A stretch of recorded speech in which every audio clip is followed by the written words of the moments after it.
Hey everyone, welcome back to Scary Snacks, your channel for all things terrifying. Don't forget to hit that subscribe button and give this video a big thumbs up if you're brave enough for tonight's story. Tonight, we delve into a world overrun by the undead, where every shadow could hide a hungry corpse and every footstep echoes with the fear of being hunted. Fasten your seatbelts, snack lovers, because this one is going to be a wild ride. Are you ready? Let's begin. Mills Valley, a quaint town nestled amidst rolling hills and whispering cornfields. Life here moved at a slower pace, a stark contrast to the bustling city just a few miles south. But tonight, the air hung heavy with an unsettling stillness. The crickets, usually a symphony this time of year, were eerily silent. The wind seemed to moan through the trees, carrying a chill that seeped into your bones. Even the stray dogs, normally barking at shadows, had vanished. Old Man Hemlock, tending his roses as he did every evening, was the first to notice something amiss. The sun was setting, casting long shadows across his garden, and the air was filled with the sweet scent of blooming flowers. Hemlock, a creature of habit, found solace in his evening routine. The rhythmic snip of his pruning shears and the gentle rustle of leaves were like a lullaby to him. But tonight, something felt different. There was an unsettling stillness in the air, a quiet that seemed to press down on him. A low groan, emanating from the graveyard across the street, sent shivers down his spine. Hemlock paused, his shears hovering over a particularly stubborn rosebush. He strained his ears, trying to catch the sound again. It was faint, almost imperceptible, but unmistakably real. The graveyard, usually a place of silent repose, seemed to be stirring with an unnatural energy. Hemlock's heart began to race, a cold sweat breaking out on his forehead. He had lived in this town all his life and had never heard anything like it. He dismissed it as the wind playing tricks, until a hand, gnarled and gray, burst from the freshly dug earth of Mrs. Henderson's grave. Hemlock's eyes widened in horror as he watched the scene unfold. The hand, with its twisted fingers and decaying flesh, clawed its way to the surface. It was a sight straight out of a nightmare, something that defied all logic and reason. Hemlock took a step back, his mind reeling. Mrs. Henderson had been a kind old woman, always baking cookies for the neighborhood children. The thought of her rising from the grave was too much to bear. Hemlock watched in disbelief as a figure, its flesh rotting and eyes milky white, pulled itself from the ground. The creature moved with a slow, deliberate motion, as if awakening from a long slumber. Its clothes, once pristine, were now tattered and stained with dirt. Hemlock's breath caught in his throat as the figure stood upright, its lifeless eyes scanning the surroundings. The air was thick with the stench of decay, and Hemlock felt a wave of nausea wash over him. This was no ordinary night. Something sinister was at play. It turned towards him, a guttural growl escaping its decaying throat. The sound was low and menacing, like the rumble of distant thunder. Hemlock's legs felt like lead, his body frozen in place. The creature's gaze locked onto him, and for a moment, time seemed to stand still. Hemlock could see the remnants of humanity in its eyes, a flicker of recognition that quickly faded. The growl grew louder, more insistent, and Hemlock knew he had to act fast. His mind raced, searching for a way to escape this waking nightmare. Terror, raw and primal, gripped the old man's heart. He had faced many challenges in his life, but nothing had prepared him for this. The world he knew, the world of order and routine, was crumbling before his eyes. Hemlock's hands trembled, his breath coming in short, ragged gasps. He wanted to run, to scream, to do anything to break free from the paralyzing fear.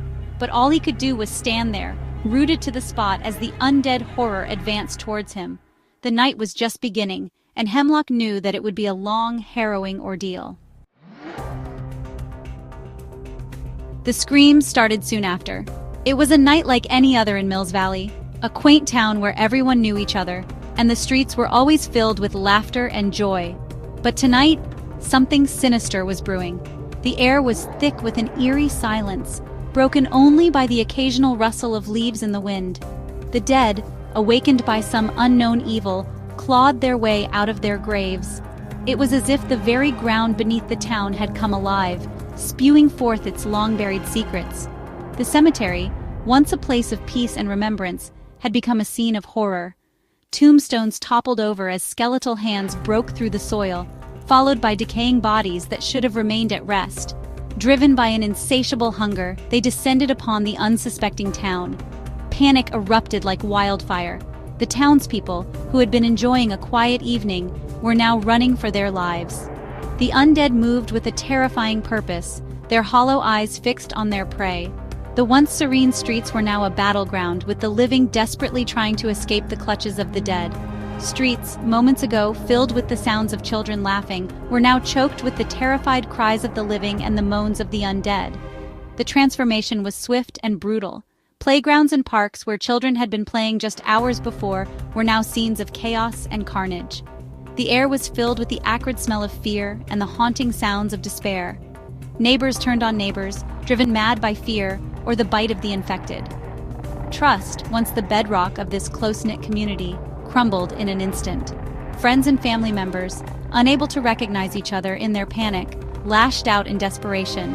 The infected, with their ravenous hunger, spread the contagion with every bite, turning loved ones into monsters. The idyllic town of Mills Valley was descending into a nightmare. What was once a picturesque haven had become a hellish landscape. The townspeople, who had always prided themselves on their resilience, were now facing an unimaginable horror. As the night wore on, the boundaries between the living and the dead blurred, and the town's fate hung in the balance. The once bright future of Mills Valley was now shrouded in darkness, with no end in sight. Section 5. Trapped. Sarah, a young waitress at the local diner, found herself trapped in the library with a handful of terrified survivors. The windows rattled with the relentless assault of the undead, their decaying faces pressed against the glass, hungry eyes reflecting the flickering candlelight. Each thump of a body against the barricaded door, each guttural growl that seeped through the cracks, chipped away at their dwindling hope. They were sitting ducks, waiting for the inevitable. John, a grizzled mechanic with a heart of gold, refused to give in. He had lost his wife Mary to the Horde, and the memory of her terrified face fueled his will to survive. He remembered Old Man Hemlock's ramblings about the church. It was fortified, a safe haven during the war, or so the stories went. "We need to get to the church," John declared, his voice rough with grief and determination. "It's our only chance." They fought their way through the streets, a desperate scramble for survival. Each fallen comrade, each close call strengthened their resolve. The old church, its doors bolted shut, offered a beacon of hope in the heart of the chaos. They barricaded themselves inside, the sounds of the undead a constant reminder of the horrors lurking just beyond the walls. But how long could they hold out? As dawn broke, painting the sky in hues of blood orange and ash gray, a faint sound reached their ears.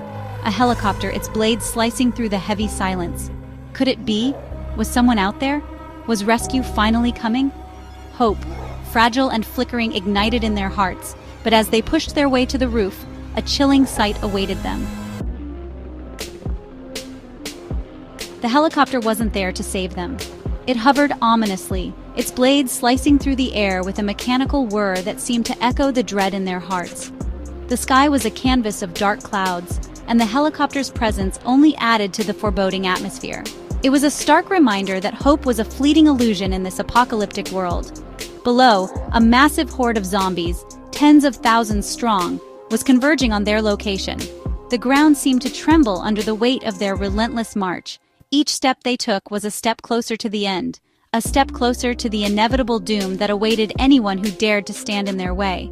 The sheer number of zombies was overwhelming, a tidal wave of death and decay that threatened to engulf everything in its path.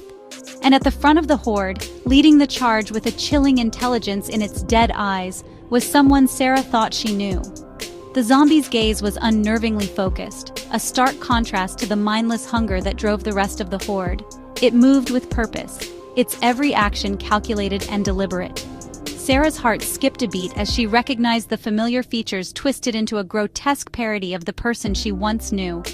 The realization hit her like a punch to the gut, leaving her reeling with a mix of horror and disbelief. Someone she thought she'd lost forever. The memories came flooding back, moments of laughter and joy now tainted by the grim reality of the present. She had mourned their loss, grieved for the person they once were, and now here they were, leading a horde of the undead. The emotional turmoil was almost too much to bear, but there was no time to dwell on it. The horde was closing in, and survival was the only thing that mattered now. To be continued. Don't forget to like and subscribe for the terrifying conclusion of our zombie invasion story. Your support means the world to us and helps us continue bringing you these spine-chilling tales. Hit that notification bell so you don't miss out on the next episode, where the stakes will be higher, the danger more imminent, and the twists even more shocking. We promise you won't want to miss what happens next. And let me know in the comments what you think happened next. Your theories and speculations are always fascinating, and we love hearing from you. Did Sarah recognize the zombie correctly? What do you think her next move will be? Share your thoughts and join the discussion. Your engagement keeps the story alive and adds a whole new layer of excitement to our narrative. Until next time, sleep tight, if you can.